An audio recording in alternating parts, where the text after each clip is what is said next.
مسجد الحرام مکۃ المکرمہ اور مسجد النبوی مدینہ المنورہ سے خطبے کا اردو ترجمہ کے لیے ہمارے سوشل نیٹ ورک کو فالو کرنا نہ بھولیں اور اپنے دوست احباب کے ساتھ بھی ضرور شیئر کیجیے۔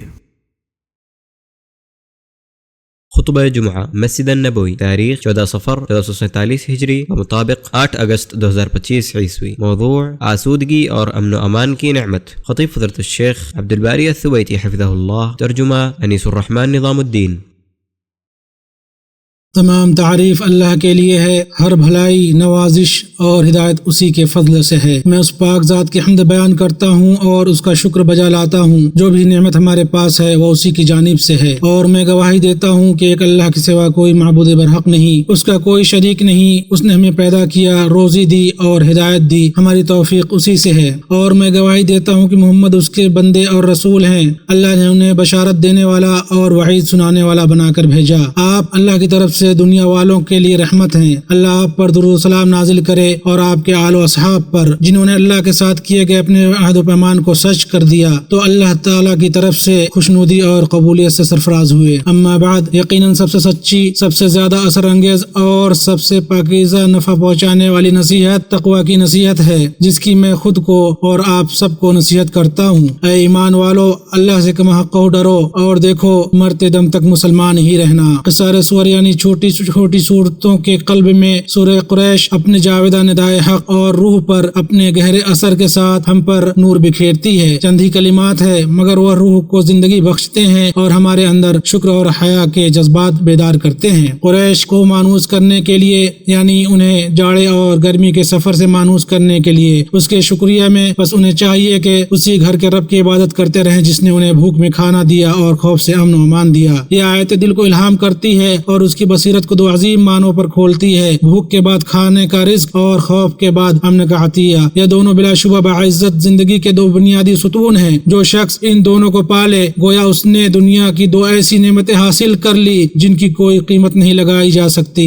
بھوک پر کھانا کھلانے کی نعمت بھوکمری کے زمانے میں کھانا محض غذا نہیں، بلکہ وہ ایک عطا کی گئی زندگی ہے۔ ایک روٹی ہے جو کمر سیدھی کرتی ہے، ایک قطرہ پانی ہے جو روح کو تازگی بخشتا ہے، ایسی گرمی ہے جو محتاجگی کی سردی کو لباس پہناتی ہے، اور ایک عزت ہے جو فقر و فاقہ کی شکستگی کو جوڑتی ہے۔ لیکن جب انسان اس سے محروم ہو جائے تو اس کا معدہ نہیں بلکہ اس کی عزت نفس بھوکی ہو جاتی ہے اور اس کی انسانیت مرجھا جاتی ہے۔ خوف کے بعد امن کی نعمت یہ وہ سکون ہے جو زندگی کو اپنی آغوش میں لے لیتا ہے۔ وہ رات کا اطمینان ہے جس کے ساتھ دل کو قرار نصیب ہوتا ہے۔ ماؤں کی گود میں سونے والے بچوں کا اطمینان ہے، اور یہ احساس ہے کہ کل آنے والا ہے جس میں خوف نہ ہوگا۔ انسان رات کو سوئے گا تو کوئی ڈر اسے نہیں ستائے گا، اور صبح بیدار ہوگا تو کوئی فکر اسے پریشان نہیں کرے گی۔ امن و امان ایک نعمت ہے، جو اس نعمت سے مالا مال ہے اسے اس وقت اس نعمت کا احساس ہوتا ہے جب وہ اسے دوسروں کے پاس مفقود پاتا ہے۔ ڈر جب کسی زمین پر جگہ بنا لیتا ہے تو نیند اڑ جاتی ہے، سکون ختم ہو جاتا ہے، دن جہنم بن جاتا ہے اور رات مسلسل ڈراونا خواب۔ سعادت کا حقیقی راز دائمی خوشحالی کا سرچشمہ، نہ خریدا جانے والا سکون، قلب اور انسان کو عطا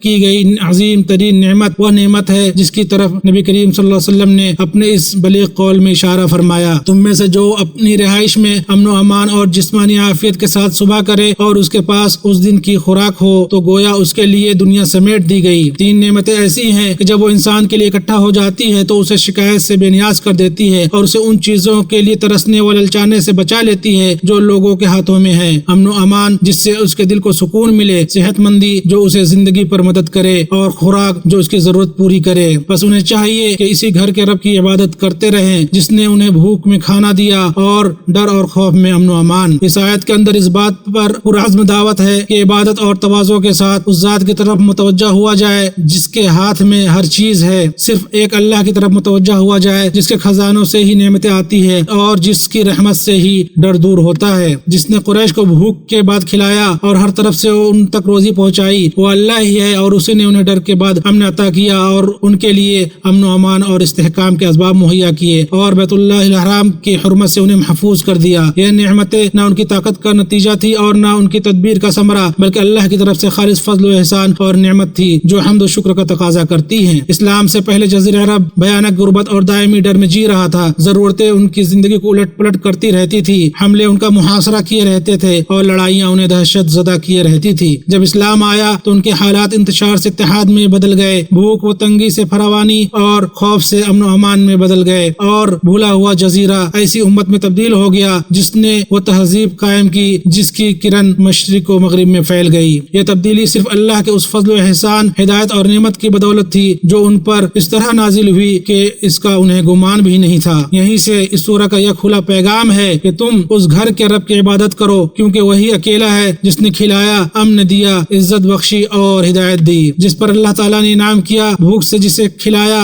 اور خوف سے جسے مامون کیا، اس نے خوشحال زندگی اور نفسیاتی استحکام کے عظیم ترین ذرائع پا لیے۔ اسی لیے اس پر واجب ہے کہ وہ ان نعمتوں کی عظمت کو ذہن میں رکھے اور ان کے مقابلے میں دائمی شکر، سچے تقوی اور ایسے برتاؤ سے کام لے جو ان نعمتوں کی حفاظت کرے اور انہیں بچا کر رکھے۔ اللہ تعالیٰ کا فرمان ہے، اگر تم شکر گزاری کرو گے تو بے شک میں تمہیں زیادہ دوں گا۔ اور تمام شکر میں سے یہ ہے کہ نعمت پر اطاعت کی جائے، نہ کہ نعمت بھلا دی جائے، اور یہ کہ احسان کی حفاظت کی جائے، نہ کہ اسے فراموش کیا جائے۔ حقیقی شکر کہے جانے والے چند کلمات میں مختصر طور پر بیان نہیں ہوتا، بلکہ اس کا آغاز دل کے اقرار سے ہوتا ہے، زبان کے سچے بول سے ظاہر ہوتا ہے اور اعضاء سے نیک عمل کی طرف منتقل ہوتا ہے کہ اللہ پاک ہی فضل و احسان والا ہے۔ اور شکر میں سے یہ بھی ہے کہ نعمت پر اللہ کی اطاعت کی جائے، اس کی نافرمانی نہیں، اور ہم اللہ سے دعا کریں کہ نعمتیں ہمیشہ رہیں، نہ یہ کہ ہم نعمتوں پر بھروسہ کر لیں۔ جس نے بھوک میں کھلانے اور خوف میں امن کی قدر جان لی، وہ ان نعمتوں سے محروم شخص کی حالت کو محسوس کرے گا اور اس شخص کی تکلیف کو محسوس کرے گا جو روزی نہیں پاتا اور امن سے برابر نہیں ہوتا۔ اس سیاق میں ہم روتے ہوئے دلوں سے فلسطین میں اپنے لوگوں کی حالت کو مستحضر رکھ سکتے ہیں اور ایک ایسی امت کی حالت کو جس کا درد سے دم گھٹ رہا ہے، غذا نہیں، امن کا پتہ نہیں، اور صورتحال اور زیادہ تنگ ہو گئی، یہاں تک کہ دم گھٹ گئے ہیں۔ بھوک اپنی انتہا کو پہنچ چکی ہے اور اس نے ان گردنوں پر اپنی تلوار سونت دی ہے جو درد سے کمزور پڑ گئی ہیں، جسم مرجھا گئے ہیں اور پیاس و محرومی سے حلق خشک ہو گئے ہیں۔ یہ درد کے سامنے زندہ دل اور وہ نفوس جو فیاضی کا مطلب سمجھتے ہیں معتمد سرکاری چینلوں کے ذریعے حرکت میں آتے ہیں اور کھانے، دوا اور پانی کے ساتھ سچے ہاتھ بڑھاتے ہیں تاکہ ان کی مدد کریں جنہیں بھوک نے نڈھال کر دیا ہے، ان پر مہربانی کریں جن سے زندگی کے ادنا ترین وسائل اور عناصر بھی چھین لیے گئے ہیں۔ یہ وہ لمحہ ہے جس میں سچائی کا امتحان ہوتا ہے، جس میں نیتیں آزمائی جاتی ہیں، اس میں ہمارا بھی حصہ ہونا چاہیے۔ مسئلہ فلسطین کی حمایت میں اس مبارک ملک کی قیادت کا مؤثر کردار اور باوقار موقف سب کو معلوم ہے۔ بین الاقوامی فورم پر اس کی حمایت اور بااثر موجودگی کے ساتھ ساتھ علاقائی اور عالمی کانفرنسوں میں جاری اقدامات کے ذریعے فلسطینی عوام کے جائز حقوق کے دفاع، ان کی ثابت قدمی کی حمایت اور ان کے مسئلے میں انصاف کے لیے مملکت لگی ہوئی ہے۔ اللہ تعالیٰ کا فرمان ہے، پاک ہے وہ اللہ جو اپنے بندے کو رات ہی رات میں مسجد حرام سے مسجد اقصی تک لے گیا، جس کے آس پاس ہم نے برکت دے رکھی ہے اس لیے کہ ہم اسے اپنی قدرت کے بعض نمونے دکھائیں۔ یقیناً اللہ تعالیٰ خوب سننے والا، دیکھنے والا ہے۔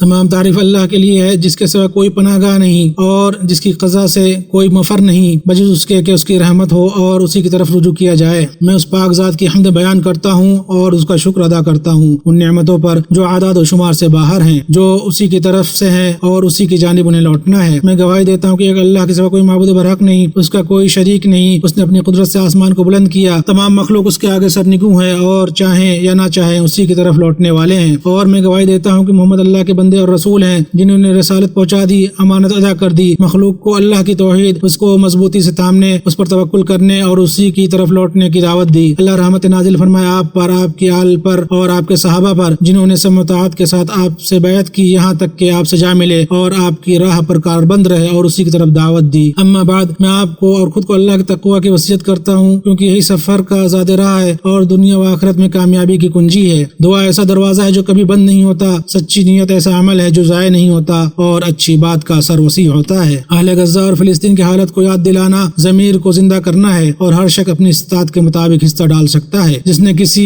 عمل کے احساس کو زندہ کیا اس نے اس عمل میں شرکت کی، اور جس نے دل سے دعا مانگی گویا اس نے مدد کی، اور جس نے یاد دہانی کرائی اس نے پیغام پہنچا دیا۔ اللہ تعالیٰ کا فرمان ہے، اور جب میرے بندے آپ سے میرے بارے میں پوچھیں تو میں قریب ہوں، دعا کرنے والے کی دعا قبول کرتا ہوں جب وہ مجھے پکارتا ہے۔ سو اگر تمہارے پاس رات کی تاریکی میں ایک سچی دعا کے سوا کچھ نہیں تو وہی کرو، ان کے لیے ویسے ہی دعا کرو جیسے تم چاہتے ہو کہ تمہارے اور تمہارے اہل خانہ کے لیے مصیبت کی گھڑی میں دعا کی جائے۔ اے اللہ تو ان کا ساتھ دے اور انہیں اپنے سوا کسی اور کے حوالے نہ کر۔ اے اللہ، اے کمزوروں پر رحم کرنے والے، اے مصیبت زدوں کے مددگار، اے جلد دعا قبول کرنے والے، اے وسیع رحمت والے، ہمارے فلسطینی بھائیوں کا ناصر و مددگار اور سہارا بن جا۔ اے اللہ، وہ بھوکے ہیں انہیں آسودہ کر، وہ خوف زدہ ہیں انہیں امن دے، وہ منتشر ہیں انہیں اکٹھا کر، وہ کمزور ہیں انہیں طاقت دے۔ اے اللہ، ان کے پاس تیرے سوا کوئی چارہ نہیں، تیری رحمت کے بغیر ان کی کوئی طاقت نہیں، تو انہیں بھوک سے نجات دے اور خوف سے امن عطا فرما۔ اے اللہ، ان کے شکستہ کو جوڑ دے، ان کے فوت شدگان پر رحم فرما، ان کے بیماروں کو شفا دے، ان کے غائب لوگوں کو واپس لے آ اور انہیں عافیت و سکون کا لباس پہنا۔ اے سب سے زیادہ رحم کرنے والے، ان پر نرمی فرما۔ اے اللہ، ان ظالموں کو گرفت کر جنہوں نے ان پر ظلم کیا، ان کے بچوں کو قتل کیا اور جنہوں نے ان پر زندگی کے دروازے بند کر دیے۔ اے اللہ، تجھے کوئی طاقت عاجز نہیں کر سکتی، تیری فوج کبھی شکست نہیں کھاتی اور تجھ پر کسی مظلوم کی فریاد مخفی نہیں رہتی۔ اے طاقتور اور مضبوط رب، ان کے لیے انتقام لے۔ اے اللہ، ہم تجھ سے جلد اور دیر سے آنے والی معلوم اور نامعلوم تمام بھلائی مانگتے ہیں، اور ہم تیری پناہ چاہتے ہیں جلد اور دیر سے آنے والی معلوم اور نامعلوم تمام برائی سے۔ اے اللہ، ہم تجھ سے خیر کے آغاز، اختتام، مجموعے، ابتدا، انتہا، ظاہر اور باطن کا سوال کرتے ہیں، اور ہم تجھ سے جنت کے اعلیٰ درجات مانگتے ہیں۔ اے اللہ، ہمارے دین کو درست کر دے جو ہمارے ہر کام کے تحفظ کا ذریعہ ہے، اور ہمارے دنیا کو درست کر دے جس میں ہمارا گزر بسر ہے، اور ہماری آخرت کو درست کر دے جس کی طرف ہمیں لوٹ کر جانا ہے، اور ہماری زندگی کو ہمارے لیے ہر بھلائی میں اضافے کا سبب بنا، اور موت کو ہمارے لیے ہر شر سے راحت کا ذریعہ بنا۔ اے اللہ، اس بابرکت ملک کو اپنی حفاظت اور نگرانی میں رکھ، اس کی سرحدوں، امن کے محافظوں اور قائدین کی حفاظت فرما، اور کثرت سے درود بھیجو خوشخبری دینے والے، ڈرانے والے روشن چراغ محمد بن عبداللہ پر، کیونکہ ان پر درود بھیجنا درجات کی بلندی اور گناہوں کی مغفرت کا سبب ہے، اور تمہارے رب نے تمہیں اپنی کتاب میں اس کا حکم دیا ہے، فرمایا اے ایمان والو تم ان پر درود بھیجا کرو۔ اے اللہ، خادم حرمین شریفین کی حفاظت فرما اور انہیں ان چیزوں کی توفیق دے جو تجھے پسند ہیں اور جن سے تو راضی ہو، اور ان کے ولی عہد کو ہر خیر کی توفیق دے۔ ان دونوں کے ذریعے اسلام اور مسلمانوں کی نصرت فرما، اور مسلمانوں کے تمام حکمرانوں کو تیری کتاب پر عمل اور تیری شریعت کو نافذ کرنے کی توفیق عطا فرما۔ اے ہمارے رب، ہمیں دنیا میں بھلائی عطا فرما اور آخرت میں بھی بھلائی دے، اور ہمیں آگ کے عذاب سے بچا۔